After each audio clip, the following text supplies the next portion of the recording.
আমনের টাকা দিয়ে ডিশের বিল দেয়, আমনের টাকা দিয়ে এমবি ঢুকায়, মোবাইলে টাকা ঢুকায়, এরপরে বেডি শ্রম চায়।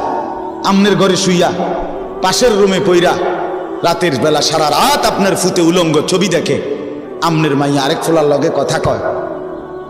আপনার জিন্দিগি কি বলেন? খোদার কসম, আমার একটা হাদিস শুনেন আমার নবীর। আল্লাহর নবী সাল্লাল্লাহু আলাইহি সাল্লাম বলেন, সালাসাতুন হারামাল্লাহু আলাইহিমুল জান্নাহ, তিন শ্রেণীর ব্যক্তির জন্য, তিন ধরনের ব্যক্তির জন্য জান্নাত হারাম। কি হারাম বলেন না? কি হারাম? জান্নাত হারাম।